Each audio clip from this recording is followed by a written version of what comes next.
Next are the clinical reflexes. अब कुछ important reflexes हैं, उनकी रूट वैल्यूज़ हैं और साथ में इनके निमोनिक्स हैं।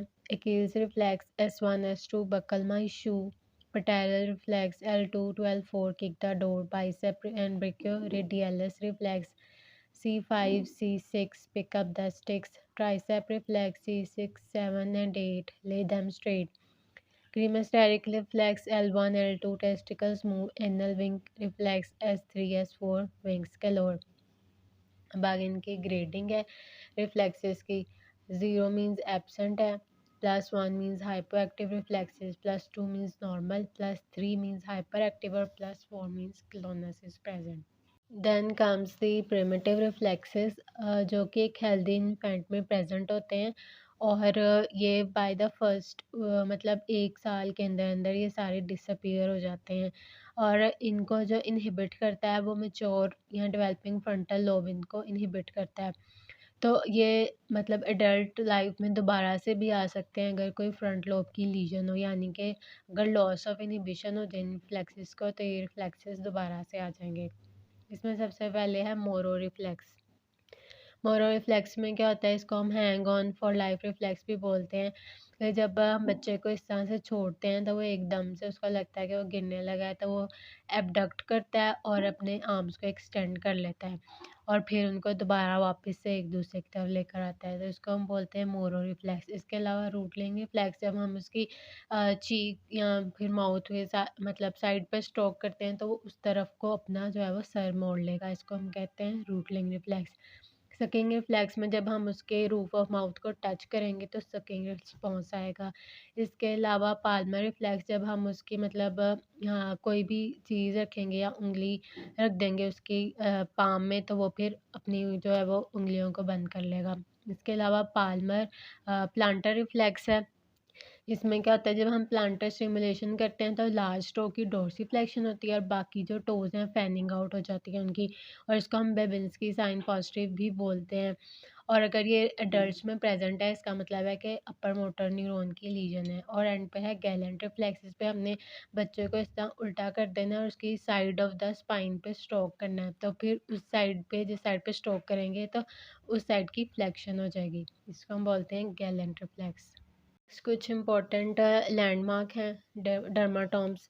अब C2 जो है वो लेवल होता है posterior half of the skull का। उसके बाद C3 जो है हाई टर्टल नेक, अगर किसी ने पहनी हो तो ये वाला एरिया आ जाएगा, ठीक है। और जो डायफ्राम और गाल ब्लैडर की रेफर पेन होती है वो भी राइट शोल्डर में होती है वाया फ्रेनिक नर्व।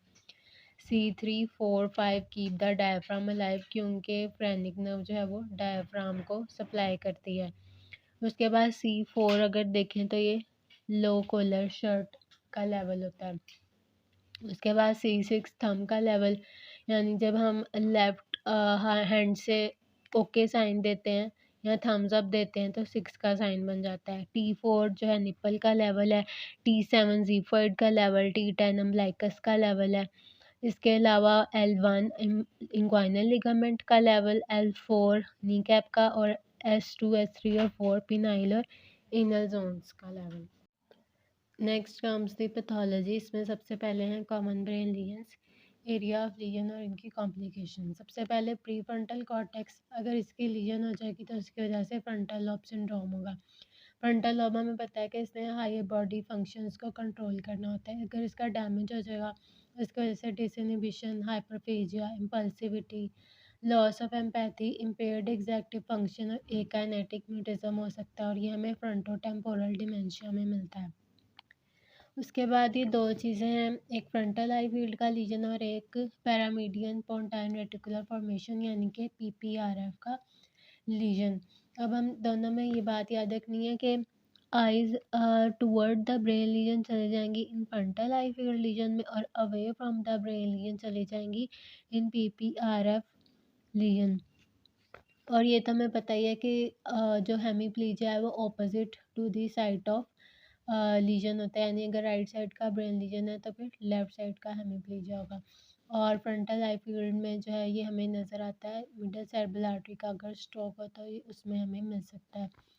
उसके बाद आ जाता है एक डोमिनेंट पैराइटल कॉर्टेक्स और एक है नॉन डोमिनेंट पैराइटल कॉर्टेक्स का लीजन। अब जो डोमिनेंट पैराइटल कॉर्टेक्स का लीजन है उसकी वजह से होगा गर्ड्समैन सिंड्रोम, और नॉन डोमिनेंट के लीजन की वजह से होगा हेमीस्पेशियल नेग्लेक्ट सिंड्रोम। अब जो पैराइटल लोब है उसने नंबर्स और कैलकुलेशंस वगैरह हैंडल करनी होती हैं, तो अगर इसका लीजन हो जाएगा तो इस सिंड्रोम में हमें 4 चीज़ें मिलेंगी। एक ग्राफिया यानी inability to write, acalculia inability to calculate, and finger agnosia होगा यानी कि inability to name their own fingers, पता नहीं चलेगा कि कौन से फिंगर है। लेफ्ट राइट डिसोरिएंटेशन हो जाएगी यानी लेफ्ट राइट से डिफ्रेंशिएट नहीं होगा। और अगर नॉन डोमिनेंट का लीजन होगा तो हेमीस्पेशियल नेग्लेक्ट सिंड्रोम होगा, यानी कि जो एक साइड है स्पेस की उसकी रिड्यूस्ड अवेयरनेस ऑफ स्टिमुलाई होगी, यानी कि एक तरफ का तो पता चल रहा होगा लेकिन दूसरी तरफ का नहीं पता चल रहा होगा। उसके बाद आ जाता है बेसल गैंग्लिया। ये हमने देखा था कि पार्किंसंस डिजीज़ में इसका हो जाता है लीजन, जिसकी वजह से ट्रेमर्स एट रेस्ट होते हैं, कोरिया और एथिटोसिस। इसके अलावा हंटिंगटन डिजीज़ में भी इसका जो है वो लीजन हो सकता है। सबथैलेमिक न्यूक्लियस का अगर लीजन होगा तो कॉन्ट्रालेटरल हेमिबिलिस्मस यानी कि जो हाइपरकाइनेटिक इनवॉलेंट्री मूवमेंट होती हैं ऑपोजिट साइड्स की, वो होना शुरू हो जाएंगी। मैमली बॉडीज़ का अगर लीजन होगा बाइलेटरल तो उसकी वजह से वर्निंग कोर्साकॉफ सिंड्रोम होगा ड्यू टू थायमिन डेफिशिएंसी। इसके अलावा अगर एमिगडाला का लीजन होगा बाइलेटरल तो उसकी वजह से क्लोसर बूसी सिंड्रोम होगा, जिसकी वजह से डिसइनहिबिशन होगी, इन सारी चीज़ों की इनहिबिशन खत्म हो जाएगी, हाइपरफेजिया हो जाएगा, हाइपरसेक्सुअलिटी, हाइपर ओरैलिटी हमें herpes simplex वायरस 1 इंसेफ्लाइटिस में मिलता है। अगर हिप्पोकैम्पस का लीजन हो जाएगा बाइलेटरल, इसकी वजह से इंटेरोगेट एमनीसिया होगा, यानी कि कोई नई मेमोरीज नहीं बनेंगी, जैसे कि अल्जाइमर डिजीज़ में हमें मिलता है। इसके अलावा डोर्सल मिड ब्रेन का अगर लीजन होगा तो उसमें पेरिनोड सिंड्रोम मिलेगा। ये ज़्यादातर पिनियल ग्लैंड के ट्यूमर की वजह से होता है। उसके बाद आता है रेटिकुलर एक्टिवेटिंग सिस्टम। इसमें क्या होता है कि reduce level of arousal and wakefulness यानी कि कोमा। उसके बाद मीडियल लॉन्गिट्यूडिनल फेसिकुलस, इसके लीजन की वजह से इंटरन्यूक्लियर ऑप्थेल्मोप्लेजिया होगा। इसमें क्या होगा कि जो इप्सिलेटरल साइड है उसकी एडक्शन नहीं होगी आई में, और जो ऑपोजिट साइड है ना उसमें जब एबडक्शन करेंगे तो निस्टैग्मस मिलेगा, और ये हमें मल्टीपल स्क्लेरोसिस में मिलता है। उसके बाद आ जाता है सेरिबेलर हेमिस्फीयर। अगर इसका लीजन हो जाए तो इंटेंशनल ट्रेमर, लिम्बेटेक्सिया और लॉस ऑफ बैलेंस मिलेगा, और इप्सिलेटरल डेफिसिट्स मिलेंगे, यानी कि जिस साइड का लीजन होगा उसी साइड पे जो है वो फॉल करेगा पेशेंट। और जो सेरेब्रल हेमिस्फीयर वो लेटरली लोकेटेड होते हैं, इसलिए ये लेटरल लिम्स को ही अफेक्ट करते हैं, जबकि वर्मिस जो है वो सेंट्रल में होता है, इसलिए वो सेंट्रल बॉडी को अफेक्ट करता है, और इसमें हमें ट्रंकल एटेक्सिया मिलता है। Wide based truncal sailor gait होगी, निस्टैग्मस डिसार्थरिया, और ये हमें क्रोनिक अल्कोहल ओवरयूज में मिलता है। Next is the abnormal body posturing. अब इसमें एक डिकॉर्टिकेट और एक है डीसेरिब्रेट पोस्चरिंग। डिकॉर्टिकेट यानी कि फ्लेक्सर पोस्चरिंग, और डीसेरिब्रेट एक्सटेंसर। फ्लेक्सर में क्या होगा कि जो अपर लिम्ब है ना उसकी फ्लेक्शन होगी, जबकि लोअर लिम्ब की एक्सटेंशन होगी। जबकि जो एक्सटेंसर पोस्चरिंग है ना उसमें अपर और लोअर लिम्ब दोनों की ही जो है वो एक्सटेंशन होगी, और इसका जो है वो वर्स प्रोग्नोसिस होता है एज़ कम्पेयर टू दी डिकॉर्टिकेट। और या इसको हम ऐसे भी याद रख सकते हैं कि your hands are near the core यानी कि हार्ट, और इसमें यानी कि हैंड्स की फ्लेक्शन है जबकि फीट की एक्सटेंशन, जबकि इसमें दोनों की ही एक्सटेंशन है।